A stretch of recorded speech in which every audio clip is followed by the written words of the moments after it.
حضرت انس بن مالک حدیث کے راوی، میری طرف دیکھیے گا، حضرت انس بن مالک حدیث کے راوی ہیں، توجہ کرنا۔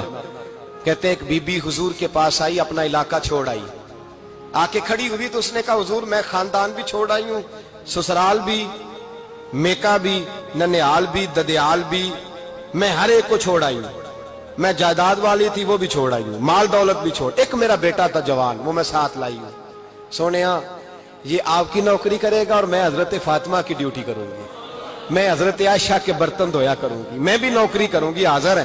فرماتے ہیں رسول پاک نے بچہ اصحاب صفہ میں رکھ لیا، اصحاب صفہ میں، اور بی بی کو نبی پاک صلی اللہ علیہ وسلم نے عورتوں کے ساتھ متعین کیا۔ حضرت انس کہتے ہیں وہ نوجوان بڑا پیارا، بڑا میٹھا، بڑا دھیما، بڑا وفاشار، وہ سبق اچھی طرح یاد کرتا، وہ نماز دلچسپی سے پڑھتا، وہ حضور کی باتوں کو غور سے سنتا، وہ رسیلا، وہ سنجیدہ، وہ کم گو، وہ میٹھا، وہ پیارا۔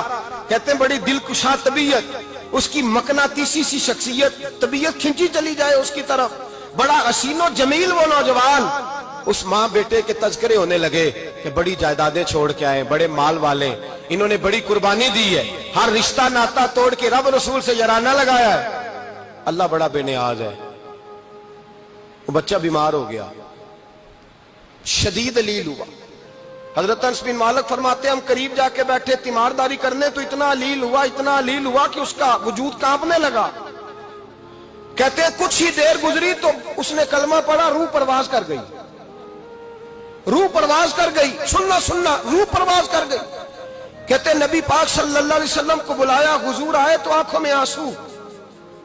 نبی پاک صلی اللہ علیہ وسلم نے سر پہ ہاتھ پھیرا اور پہلے حضور نے جملے ارشاد فرمایا تم غسل دو، کفن دو، میں خود اس کا جنازہ پڑھاؤں گا۔ پھر حضور نے فرمایا نہیں، اسے غسل نہیں دینا، ارادہ بدل گیا ہے، پروگرام تبدیل ہو گیا، اسے غسل نہیں دینا، کفن نہیں دینا۔ حضور کیا کرے؟ فرمایا اس کی اماں کو جا کے بتاؤ۔ یہ نہیں فرمایا بلا کے لاؤ، اماں کو جا کے بتاؤ۔ حضرت انس کہتے ہیں میں نے کوئی نرالا سے رنگ دیکھا، کوئی منفرد سا انداز دیکھا، ہمیں بھیج دیا اماں کو بلاؤ، اور خود نبی پاک اس کمرے سے نکل گئے اور حضور کے آنسو بھی یکدم خشک ہو گئے، مزاج بدل گیا، پریشانی بدل، اماں کو بلاؤ اس کی۔ پتہ نہیں ارادہ ہے محبوب کیا ہے، ارادہ ہے خدا کیا ہے۔ کہ اس کی اماں کو جا کے خبر دی تو ماں کو تو بس کوئی اتنا بتا دے کہ بیٹا سائیکل سے گر گیا ہے، سائیکل سے گر گیا ہے۔ اماں ساری رات سوتی نہیں۔ ایک شاعر نے کہا تھا ایک مدت ہوئی میری ماں نہیں سوئی، میں نے ایک رات کہا تھا مجھے ڈر لگتا ہے، ایک رات کہا تھا مجھے ڈر لگتا ہے۔ یہ اپنے اپنے رنگ ہوتے ہیں، اپنا اپنا انداز ہوتا ہے۔ رمضان شریف کا مہینہ آتا تو میری اماں جی کہاں گری کا تیل منگاتی، چیزیں منگاتی، اور پھر زبردستی میں منع کرتا کہ اماں جی نہیں، یہ آپ کیا کر رہی ہیں، میں تو تیل ویسے بھی ذرا کم استعمال کرتا ہوں، تو رگڑ رگڑ کے، اور نہیں کتابیں بڑی موٹی ہیں، فلاں چیز بڑی موٹی، اس کا رنگ تھوڑا نرالا ہے۔ اور یہ جو ماں کا رنگ ہے نا، اس جیسا رنگ دوسرا ملتا بھی کوئی نہیں دنیا میں۔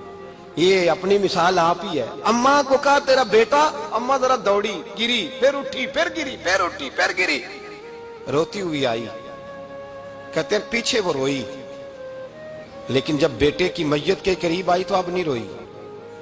کہتے ہیں ہمارے چہروں پہ نظر دے ڈالی اور کہنے لگی تمہارا کلاس فیلو فوت ہو گیا ہے، واقعی چلا گیا ہے؟ کہاں پردہ کر، واقعی کہاں؟ کہتے اماں نا زمین پہ بیٹھی اور پہلے اس نے بیٹے کے پیر اٹھا کے چومے، پھر سینے پہ رکھے، پھر وہاں سے اٹھی اور ادھر آئی، سر سجدے میں رکھا اور دونوں ہاتھ اٹھا کے کہنے لگی اے اللہ میں دولت کے لیے ایمان نہیں لائی تھی، اے اللہ میں جائیدادوں کے لیے کلمہ نہیں پڑھا تھا، مولا میں تیری بارگاہ میں آئی تھی تو میں تیرے اور تیرے رسول کو مان کر آئی تھی، خدا بندہ میں نے میکے چھوڑ دیے، سسرال چھوڑ دیا، ننیال چھوڑ دیے، ددیال، وہ دشمن تھے سارے دین کے، چھوڑ کے آئی، میں نے آرزوؤں کا بڑا مکان بھی چھوڑا، خدا بندہ بیٹے نے جانا تھا، مجھے شکوہ کوئی نہیں، لیکن خدا بندہ اب میرے سارے کہیں گے تو نے کلمہ پڑھا تھا تو تیرا بیٹا ہی چلا گیا، اے اللہ کی اگر تو نے دل مسلم کی دل جوئی نہیں، تانا دیں گے بت کے مسلم کا خدا کوئی نہیں، اے اللہ میرا یقین کہتا ہے کہ اگر تو مارنے پہ قادر ہے تو تو زندگی دینے پہ بھی قادر ہے، خدا بندہ کافروں کو راضی نہ کر، وہ خوش ہو جائیں گے، وہ مجھ پہ تانے کسیں گے، پھپتیاں کسیں گے، اے عرش کے مالک رحمت کا دروازہ کھول، میں تیرے نبی کی بارگاہ ناز میں رہتی ہوں، نظر ذکر فرما.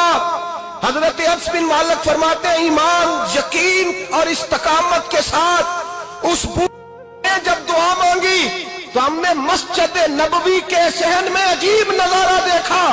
ایک ماں نے دعا مانگی تو بیٹا اٹھ کے بیٹھ گیا. کہتے ہیں بیٹا اٹھ کے بیٹھ گیا، کلمہ پڑھ تو وہ اٹھ کے بیٹھا. ماں نے سینے سے لگایا اور ماں اور بیٹا نعرے لگانے لگے، لوگوں سنو، قرآن بھی سچا، اسلام بھی سچا، اللہ بھی سچا، یہ مسجد نبی سچوں کا گھر، اور سب سے بڑھ کے اللہ کا رسول سچا. اللہ کے رسول سچے، محبوب سچے، مسجد میں رہنے والوں میں سب سے بڑھ کر سچے، رسول کائنات صلی اللہ علیہ وسلم کا دین سچا. فرماتے ہیں رسول پاک کو خبر دی تو محبوب نے مسکرا کے فرمایا میرے رب کی طاقتیں بڑی زیادہ ہیں.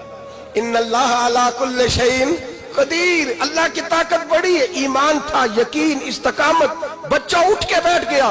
حضرت انس کہتے ہیں وہ حضور کے زمانے میں بھی حیات رہا، وصال ظاہری کے بعد حضرت ابو بکر کے زمانے میں بھی موجود رہا، عمر کے زمانے میں بھی موجود، حضرت عثمان کے زمانے میں. اس کی ماں کا انتقال ہوا، اس نے اماں کو دفن کیا، اور ماں کے بڑے عرصے کے بعد اس نے پردہ کیا. جب ہم اس کی طرف دیکھتے تھے نا، دیکھتے اس کی طرف تھے پر ہمیں اس کی اماں کا ایمان یاد آ جاتا تھا، ہمیں یقین. او بھائی، کبھی تو نے رب کریم کی بارگاہ میں سر سجدے میں رکھ کے مانگا ہی نہیں، تو کبھی آیا ہی نہیں، ورنہ اس کے دروازے سے کوئی خالی جا سکتا؟ سوال ہی نہیں پیدا ہوتا کوئی خالی جائے. کوئی جاتا ہی نہیں، وہ بھیجتا ہی نہیں، اس کا انداز ہی نہیں، اس کا یہ کریمانہ انداز ہی نہیں، وہ بھیجتا ہی نہیں، وہ تو نواز دیتا ہے.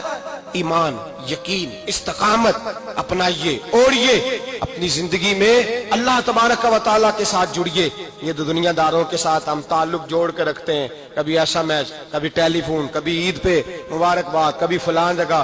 دنیا داروں سے جوڑ کے رہتے ہو، خدا سے جوڑ کے رہو. کبھی فجر میں جڑ جاؤ، کبھی زور میں جڑ جاؤ، کبھی تلاوت میں جڑ جاؤ، کبھی درود و سلام کی وجہ سے رب کریم کے ساتھ تعلق بناؤ. کبھی رمضان میں، کبھی ایمان میں، کبھی حج میں، کبھی عمرے میں، کبھی کسی غریب کی مدد میں، کبھی کسی لاچار کی مدد میں، کبھی بے کس کی مدد میں، کبھی مجبور کی مدد. جڑ جاؤ اللہ تبارک و تعالیٰ کے ساتھ. مضبوط ایمان، مضبوط قوت پیدا کرو، توانائیاں حاصل کرو، اپنے اندر خوبی پیدا کرو.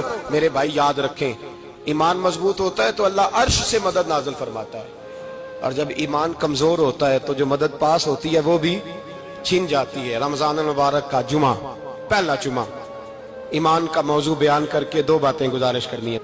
ایک وعدہ کیا میرے نبی پاک نے، ذرا ایک تجربہ کریں تو صحیح، اس پر بھی ذرا تجربہ کریں. یہ 8 دن یہ نسخہ آزمائیں تو صحیح. رسول پاک نے فرمایا تو نماز پڑھ، تیرے نبی کا وعدہ ہے تیری روزی میں برکت ہو جائے گی. اس کو ذرا آزمائیں تو صحیح، آزمائیں تو صحیح.